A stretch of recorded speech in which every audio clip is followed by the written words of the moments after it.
لو سألتك انت اهلاوي تقول لي ايه؟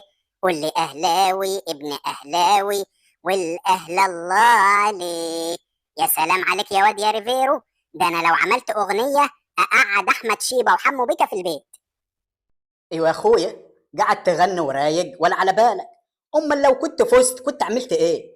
لا لا يا معلم ريفيرو، ما ينفعش الكلام ده احنا لسه بنقول يا هدف الدوري تقوم تتعادل مع مودرن سبورت 2-2 وبالعافيه كمان.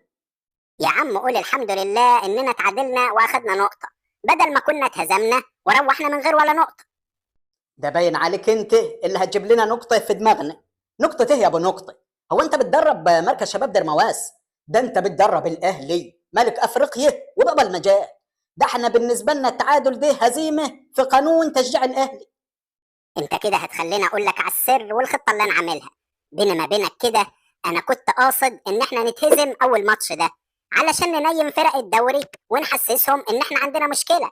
اصل ده تكتيك وخطط اسبانية انتوا ما تعرفوهاش، بس منه لله ياسين مرعي راح جاب هدف التعادل وبوظ لي الخطة. يا نهارك اسود ومنيل بنيله، ده انت كمان كنت عايزنا نتهزم؟ لا حول ولا قوة الا بالله. بقول لك ايه يا عم انت، ولا عايزين تكتيك اسباني ولا خطة الماني. العب زي الناس علشان نخلص الدوري من بدري ونفوز. يا عم اصبر عليا بس شوية وشوف بعد كده النتائج.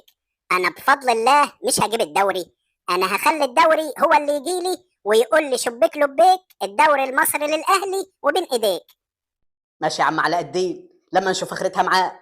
بس معلش يعني سؤال رفيع كده، هو انت ليه ما نزلتش ديانج اساسي في الماتش ده؟ ده الولا فورمته عاليه وعامل زي الدبابه، وكان هيكفل لك نص الملعب بالضبه والمفتاح. اصل بيني ما بينك الواد يانج ده مش بينزل لي من زور. من كام يوم كده واحنا في التدريبات ناديت عليه وقلت له روح هات لي 3 سجاير فرط من الكشك اللي جنب التتش. يروح الواد يرد عليا ويقول لي هو انا جاي العب كوره ولا جاي اشتغل لك دليفري؟ فقلت في نفسي ماشي يا ديانج، وحياة تغريد بنتي ما هخليك تشمها. لا لا يا معلم ريفيرو، انت كده بتدخل الامور الشخصيه في الشغل. وبعدين يا اخي ابقى هات سجايرك معاك وما تحوجش نفسك لحد. طب وبالنسبه لجردشيار ده اللي نزلته في الدقيقه 77، برضه بعته يجيب لك حاجه وما رضيش؟ لا لا ده عيل غلبان، بس هو زي ما تقول من سلوفينيا، وانا عندي مشاكل مع الجماعه السلوفينيين دول. اصل كنت خاطب واحده من هناك وسبتها وما رضيش يرجعوا لي الحاجه بتاعتي. يعني من الاخر كل واحد في الفريق عندك معاه مشكله. بقول لك ايه يا عم ريفيرو انت، اظبط نفسك كده وبلاش الشغل اللي بتعمله ده، علشان هنا في الاهلي مفيش يا مرحميني. يا اما هتلاقي نفسك راكب طياره 6 الا تلت وقاعد في بيتكم وسط اسبانيا.